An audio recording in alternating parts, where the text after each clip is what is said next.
For many of us, those are very familiar words. Please don't let their familiarity take away from their wonder. The angels marvel at Christ being on the cross. Can I also say to you, if you've not seen it, it's worth seeing. Google or on YouTube, find Alistair Begg's The Man on the Middle Cross. You'll really benefit from watching that. Now, we're going to do something a little bit different today. We're normally going through the book of Acts, but I've been reading through the book of Jeremiah, and I have a confession to make. I read systematically through the Bible, and every time I come to Jeremiah, I go, I hope this is over soon, because I find it quite difficult. And I've just been reading through it again for the first time this year, and I'm now on to chapter 43, I think, and I'm saying, where's the difficult bit? And suddenly I realize this is what happens with the Bible. If you keep reading and keep reading, you may not understand, you may not grasp, you may have a lot of questions, but more and more you begin to see how it connects and how it works. And that's why I thought I would say something from Jeremiah chapter 1, because I hope in the not too distant future to do a series on Jeremiah, not like one of the Puritans who took 43 years to go through the whole book. I'm not going to do that. But I want you to see that what Jeremiah has to say here, I found this really encouraging to us. Now let me also say that the Bible is not a self-help book. It's not a book of visions. It's not even a spiritual book. It's not a moral code book. It's a book about God. And it's written for us. Now, it's not written to us. There's a subtle difference, but an important difference. So I would argue that I initially called this a message to Australia, and then I thought, no, that's not right, because this wasn't written to Australia, but it's a message for Australia. And that's the amazing thing about God's Word, that a message originally written by Jeremiah, a young Jewish man whose ministry began 2,640 years ago. I think we can be that precise. Written to the Jews, who by the time of the completion of this book, it took about almost 40 years to complete, they'd been taken into exile into what we would now recognize as Iraq. Now, Jeremiah did not have in mind the church in Australia today, or Scots-Kirk, or you or me. Because, of course, he didn't know what would this be or where it would go. And sometimes I think we come to the Bible and we say, right, what's this for me? Where can I find myself? Sinclair Ferguson talks about this being the Where's Wally attitude to the Bible. You know the Where's Wally thing where you look, there's these crowds of people and you've got to find Wally. I always feel that Wally should sue somehow, but anyway, where's Wally? And he said, lots of people read the Bible and say, where am I in this? Where am I in this? Well, as in reality, it's God speaking to us as individuals, as a church, as countries, as a nation as well. So here's the amazing thing about the Bible.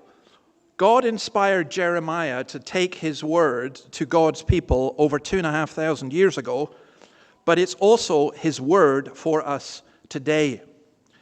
So in order to get that, we need to understand and grasp and get the context and pray that the Holy Spirit will take and apply it. So, just some background here. In the 13th year of King Josiah.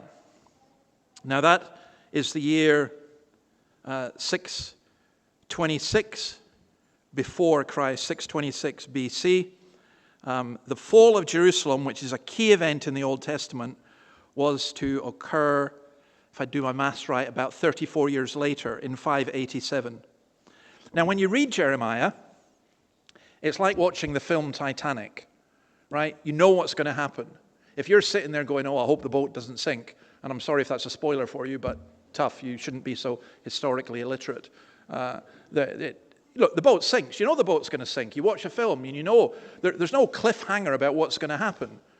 And in Jeremiah, it's exactly the same. We know what's going to happen. All these warnings that Jeremiah gives, by the end of the book, most of them have taken place. Jeremiah prophesied under 5 kings. I hadn't noticed this until this week. Josiah, Jehoahaz, Jehoiakim, Jehoiakim, and I just wish it had been Zedekiah, so you get all the J's, but no, it's Zedekiah. Those are the kings he prophesied under. The amazing thing about this book, I'm giving you some very precise dates, is because the history is incredibly well documented for ancient history. The collapse of the Assyrian Empire and the clash between Egypt and Babylon. Incidentally, much of which took place in a part of the world that's always in the news just now, in Gaza. The northern kingdom, that is the Jewish kingdom outside of Judah, had already fallen to the Assyrians. Israel had somehow survived. King Hezekiah had initiated some reforms, but you had a good king, then you have a bad king. Basically, it seems to go in proportion. If you read through the books, the historical books in the Bible, you get like a good king, then two bad kings, and a good king, and so on. It seems to be that kind of proportion. You can read all about that in 1st and 2nd Kings. Jeremiah himself, the name Jeremiah, it's funny, you sometimes get people saying, I don't want to be a Jonah or I don't want to be a Jeremiah. But Jeremiah is a great name.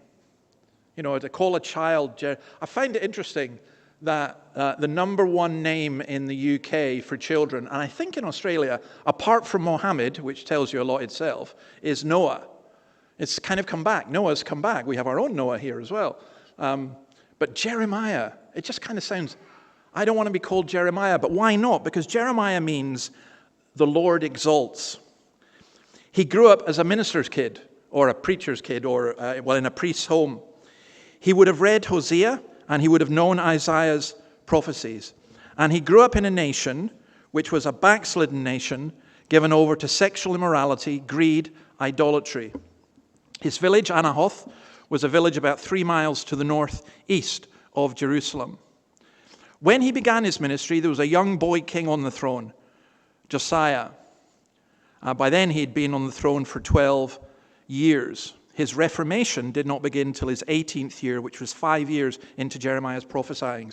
So Jeremiah's prophesying did have an effect pretty well immediately.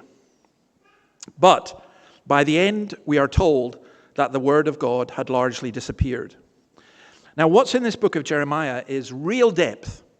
There's emotion, there's pathos, there's heartache. Those he loved hated him.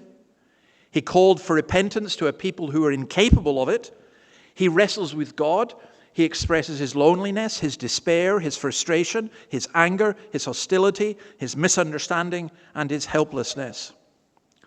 And perhaps above all, he saw that the old covenant wasn't enough, and he foresaw the new covenant coming, and he foresaw that religion was ultimately a matter of the heart, not of the temple. And seeing that Jerusalem was going to be destroyed, you'd think it was the end of the world. But it wasn't. By the way, imagine that today. Imagine if you're a Jew today and it's not out with the realms of possibility that Israel could be destroyed as a nation. And you'd be absolutely devastated at that. Your nation, but that's what happened here. So, that's the background. I want to say something about the situation in Australia. Jeremiah has been given an impossible task to call the people of Judah to observe God's law when they were on the brink of national and spiritual catastrophe.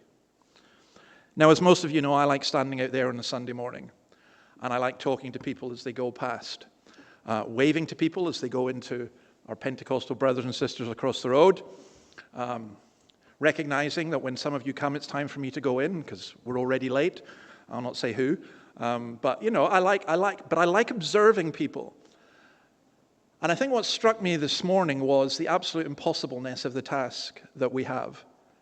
Because I watched 3 van loads of youngish people, right, 30 and under, stop right outside the church there, pile out, and I thought, God, come on in. No, they went across the road, they went and bought some stuff. By the time I came in, they were getting in their cars and heading off. And I thought, how do I persuade you to come and hear God's word? Why would you, here's the church right here. It would never even cross your mind that he would have anything for you. I think that today in Australia, despite people making some optimistic noises, there is a level of social and moral decay. And I thought I would just give you some idea of where this has gone. I'm fascinated by history, and I think history helps us understand the present. So I'll not give you a history lecture, but you do know that Christianity arrived in Australia with British colonization in 1788. And although you could argue that Australia was never officially a Christian nation, if you can have such a thing, it was certainly built on Christianity. So in 1901, at the time of formation, 96% of Australians identified as Christian. In 1971, this is an amazing statistic to me, it was still 86%. Now, 1971 is not that long ago. Now, a lot of it's nominal, of course it is, but nonetheless, that was the case. In 2016, Christianity had dropped to 52%. But the figure that got me was the latest census, 2021. It had fallen to 43.9%, with Catholics at 20%, Anglicans at 9.8%, Uniting Church at 2.7%, Pentecostals at 1%, and the non-religious rose to 38.9%. Now, bear in mind that many of the churches will be churches that have turned away from the gospel, and bear in mind that when people say they belong to a particular church, they may never go to it. So I looked at the figures for attendance. In 1972, 36% of Australians attended church monthly. By 2022, this dropped to 15%, with 7%, that's 1.6 to 1.8 million, attending weekly. So it's been a phenomenal drop in a short time. Why has this happened? What's gone wrong? I want to suggest that the problem is not in the culture, not in the society, not in immigration. Indeed, in immigration, it's largely because of immigration that churches haven't fallen even more. I want to suggest that it's happened because the church largely abandoned the Word of God. Like Judah, we have compromised, withdrawn, and have given up. We've either become liberals, reflecting the values of the progressive culture, or in reaction, we become legalists. We have nice churches, nice people, but precious little backbone, belief, and commitment. And God calls us to proclaim the Word of God to the people of Australia. Newcastle, by the way, is worse than the rest of Australia, basically. That shouldn't surprise you. Around 49% would have claimed to have been Christian. That has dropped considerably, with no religion now being probably the largest group of people, and a significant increase in Islam, Hinduism, and Buddhism. There's been huge drops in Anglican, Catholic, and Uniting Church. I think it was Bevan who told me that in his lifetime he's seen 25 churches in the Hunter Valley, Presbyterian churches, close. So, we need to think about this a whole lot more. When we were in Tasmania, we were in Richmond, and there's this absolutely gorgeous Anglican church. And I looked at the notice that said services for next service contact. In other words, they couldn't even put when they were going to hold a service. Beautiful building. Dead as a dodo. And that's the context, that's the situation in which Jeremiah comes in. So, the words of Jeremiah, we've seen this already, son of Hilkiah, Jeremiah chapter 1. One of the priests at Anahoth in the territory of Benjamin, the word of the Lord came to him in the 13th year of the reign of Josiah, son of Amnon, king of Judah. And through the reign of Jehoiakim, son of Josiah, king of Judah, down to the 5th month of the 11th year of Zedekiah, son of Josiah, king of Judah, when the people of Jerusalem went into exile. The word of the Lord came to me, saying, before I formed you in the womb, I knew you. Before you were born, I set you apart. I appointed you as a prophet to the nations. Jeremiah was predestined from the womb. Lots of us don't like the word predestination. We don't like the idea of predestination. I would say you can't understand the Bible, and you basically don't accept what Jesus teaches if you can't accept predestination. Now, there's all kinds of caricatures in there. It's as though God is, picking people arbitrarily, and that's not exactly how it is done. Ephesians 1 verse 4 says this, He chose us in Him before the creation of the world to be holy and blameless in His sight. In love, he predestined us to be adopted as his sons through Jesus Christ, in accordance with his pleasure and will, to the praise of his glorious grace, which he has freely given us in the one he loves. So, if you're a believer, why are you a believer, and why are you in here, compared with the young people I mentioned, or the older people who don't even think about coming in here? Because God predestined you. God chose you for this. Nothing is accidental. Now, that's not to say that they are not predestined. We don't know. In fact, my belief is that God has many people yet in this city, and I'm basically going out to try and find them. Invite them to come in and hear the word that will save them. God's chosen vessels are long in the making. At just the right time, Galatians 4:4 says, God sent his son. Jeremiah was called from the womb. Look what he says. Before I formed you in the womb, I knew you. I knew you. And know there is a very, very intimate term. It's the term that's used in the Bible for men and women, husband and wife, making love. I knew you. And then I made you. The potter, and later on in Jeremiah 18, he will talk about the potter. He was handmade. He said, I made you for this task. Psalm 139 says, you created my inmost being. You knit me together in my mother's womb. I praise you because I'm fearfully and wonderfully made. Your works are wonderful. I know that full well. My frame was not hidden from you when I was made in the secret place, when I was woven together in the depths of the earth. Your eyes saw my unformed body. All the days ordained for me were written in your book before one of them came to be. We don't get to choose when we die. We don't. God knows. Even if someone else takes our life, even if we take our own life, God knows. He knows every single day that we are going to have to live. And I'll say this to some of you. Stop worrying about when you're going to die. Stop worrying about how long you're going to live. You need to think about what happens when you die. And you need to think about how you use the time that God has given you. Now, what's important about this is that none of the circumstances in our lives are accidents. They are all part of God's shaping hand. Harrison says this, the thought that his very existence was a conscious part of divine purpose and not an incidental biological occurrence must have given him a special sense of destiny. See, I don't think that applies just to Jeremiah. I think it applies to every single one of us. I am fearfully and wonderfully made.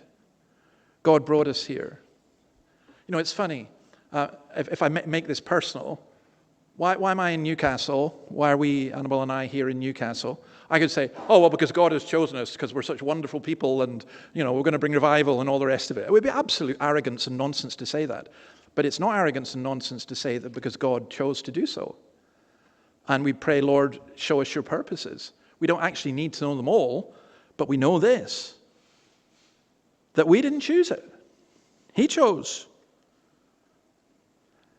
I have always known you, he says. I have always known you, to Jeremiah. And you, this is the most wonderful thing for you to grasp. You might say, who, me? Little me. Instead of us railing against this, we should be in awe and wonder and in grateful acceptance that God has brought us to where we are in our lives. And here we are, hearing his word from 2,500 years ago. But then Jeremiah makes a protestation. Alas, sovereign Lord, I said, I do not know how to speak. I'm too young. But the Lord said to me, do not say I am too young. You must go to everyone I sent you to and say whatever I command you.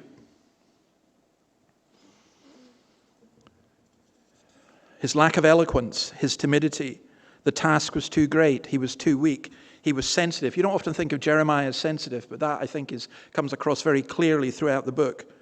He was gentle. He didn't like controversy or strife. He wasn't the guy standing up with a placard yelling at people they were doomed. He says, I can't do it.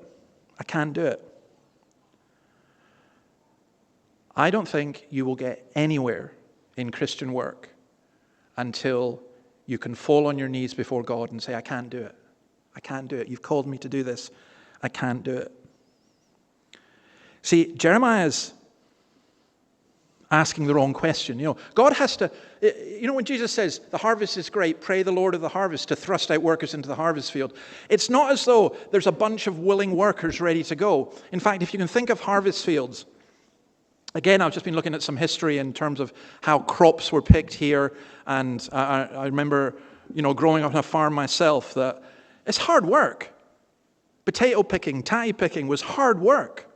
It's hard work. I remember being given an opportunity to cut corn the old way with a scythe. That's hard work. Picking berries and apples and everything is hard work. And it's little wonder that many people in Western society say, oh, we don't want that. We just want to make a fortune sitting at a computer. Or we want people to pay us. Let's just get cheap labor in from overseas to do that kind of work. Well, gospel work is hard work, and Jesus says you've got to pray that the Lord will thrust out workers into the harvest field. It's not really a good career option. But as I said, Jeremiah is asking the wrong question. It's not, who am I? His question should be, what do you want me to do? What are my instructions? Where do you want me to go? Because it's not about you, it's about God. Alexander Stewart, an old Scottish minister, said this: it is the worker who is most conscious of his own unfitness for the task that is also most dependent on the power of God for success. His weakness is a channel through which the divine energy flows and through which, accordingly, the divine name is glorified. I would suggest to you that there are very few people in the Bible who are actually heroes. I think there are some, like David, but I think Paul was a weak guy. Most of the disciples were weak people. And yet it was God who used them. So if your protestation is, I can't do this, well, you're with Jeremiah. Let's go on. His power, do not be afraid of them, for I am with you and I will rescue you, says the Lord. God's answer to that is, don't be afraid, I am God, I am with you, I have given you my words, I have appointed you. And it uses this idea of touch. So in Isaiah 6, Isaiah says, woe to me, I cried, I am ruined, for I am a man of unclean lips, and I live among a people of unclean lips. And my eyes have seen the King, the Lord Almighty. Then one of the seraphs flew to me with a live coal in his hand, which he had taken with tongs from the altar.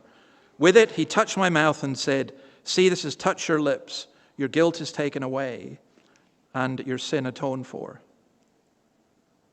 You say, I wish that would happen to me. But it does. What do you think is happening just now? What do you think is going on in this building, even as we look at this? It's God speaking to you. It's God putting his arm around you. It's God calling you. If I can put it this way, God does not hold us at arm's length and say, right, get on and do it. And if you do it well, I'll give you a hug.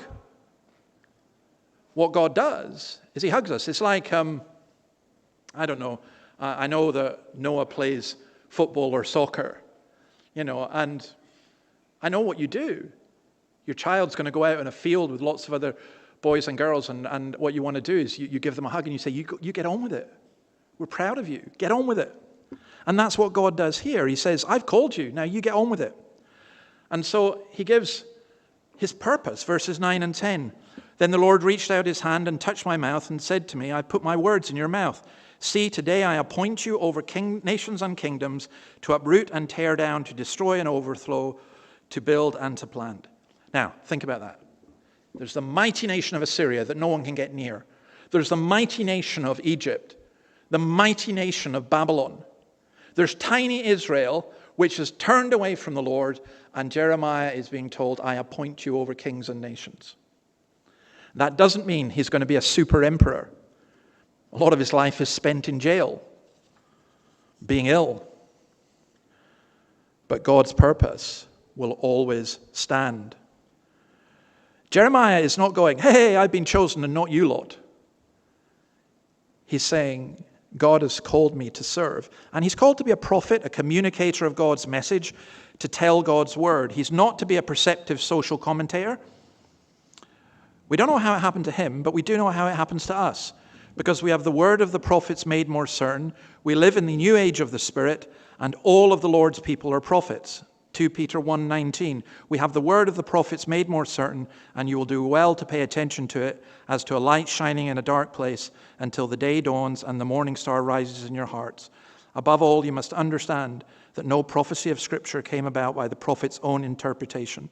For prophecy never had its origin in the will of man, but men spoke from God as they were carried along by the Holy Spirit.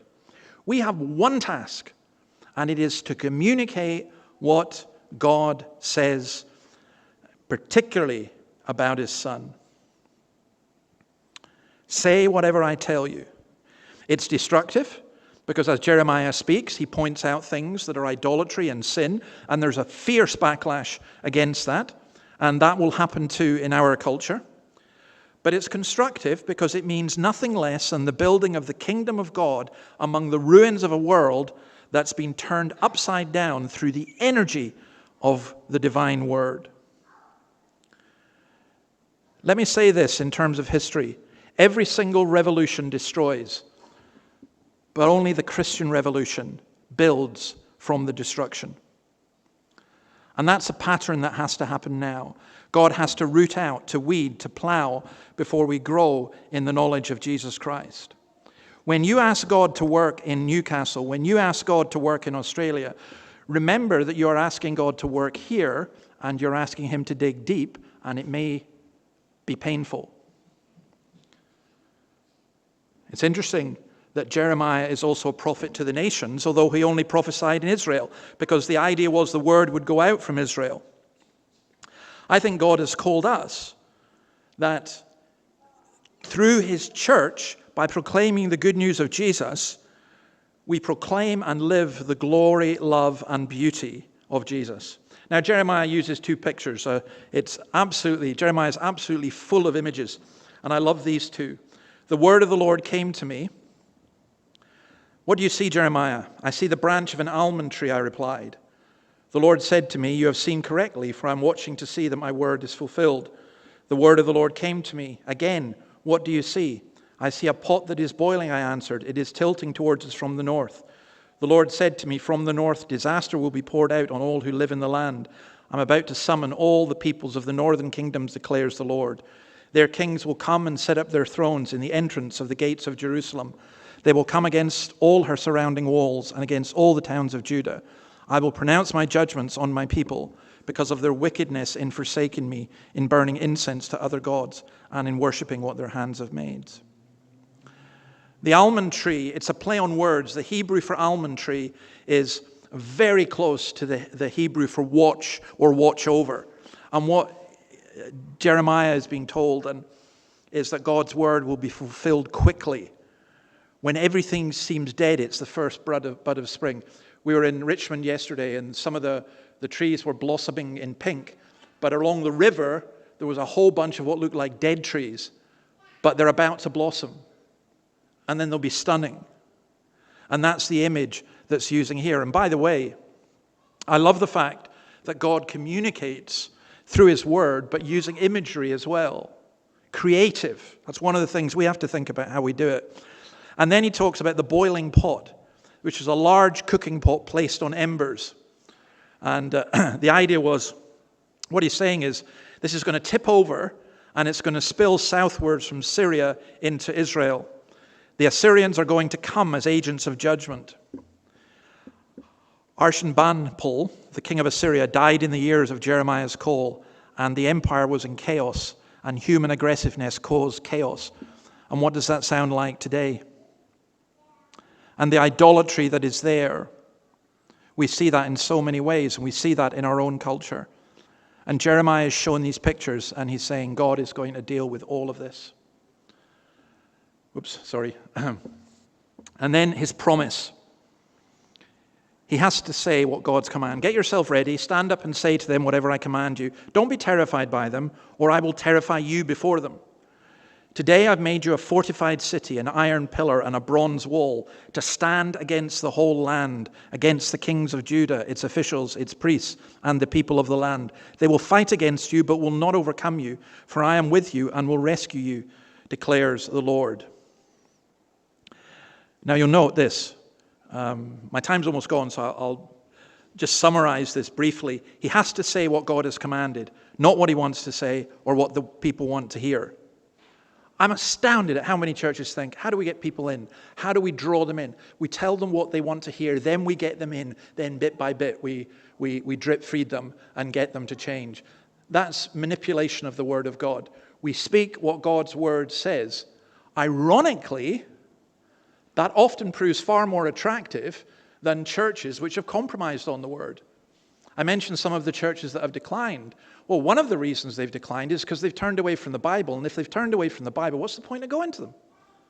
They're just a social club. We need to get clear what God is saying. It's not our emotions. It's not our desires. It's not our moods. It's not our wisdom. It's not the enlightenment of society. It's not our dreams and visions and fancies. It is God's Word. And we have to stand fast. The storm is coming. The people of the land here probably refers to the landowners who said, we're going to go against you. Again, I'm puzzled by this as a tactic. Why do we think that if we cultivate the rulers and the rich and the powerful and the influential, that somehow there'll be a trickle-down effect? What Jeremiah is told is, take them all on, all of them. They can destroy you, but they won't, because I am with you. You stand. You'll be a fortified city, an iron pillar. Jeremiah lasted over 40 years in the midst of continual hostility. And look at that great assurance of verse 19. They will fight against you, but will not overcome you, for I am with you. Jeremiah has to overcome his personal defects to serve God. We have to do the same. God is not ashamed to be called our God, Hebrews 11:16. We are in Revelation 17:14. We are his called and chosen and faithful. So I finish with this. What's our purpose? What's your purpose? What's your calling? Have you come to a point where you said, no, I was made for this. This is why I am here. If you spend all your life wishing you were somewhere else, or if you spend all your life saying, where am I going to be, worrying about where you're going to be, or if you spend all your life saying, what am I doing? Why am I here? You're here because God has called you here. And we are here for that purpose. It's like in Eric Liddell in the Chariots of Fire, when I run, I feel his pleasure. God calls people everywhere to repent. And Jesus calls, come to me, all you who labor and are heavy laden. Repentance and faith is our message. Repentance is to turn from our sin and to turn towards God. I've been reading a lot of stuff about what's called the quiet revival. I have not read once, in all the Christians who are talking about it, not once have I heard about repentance, and it's not revival. That's not revival. Revival is when God so comes amongst his people that we're going, oh dear. We sit in church and, I don't know, maybe we look at our watches or we think about other things or we've got 101 things going on. And God said, I'm calling you to repentance. God calls Australia to repent, calls Newcastle to repent, calls us in Scottskirk to repent, calls myself and you to repent. Jesus weeps over Jerusalem and he weeps over Australia and Newcastle and this church. Why? Because Jerusalem, how often would I have gathered you in my arms, but you were not willing. You wouldn't come to me. You wouldn't repent. Jesus stands and knocks at the door and says, I want to come in. But we don't open the door. As someone, I think it's Holman Hunt's painting of it actually, has Jesus standing at the door and the door doesn't have a handle on the outside. The handle is on the inside.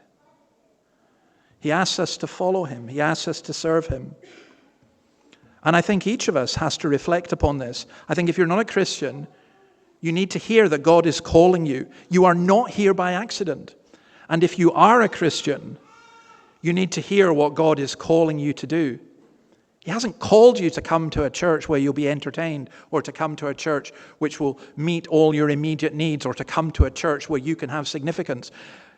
He's called you. He set you free, in the words of Hebrews, to serve the living God. And I can just say this from personal testimony. Sometimes we forget that and we get in an awful mess.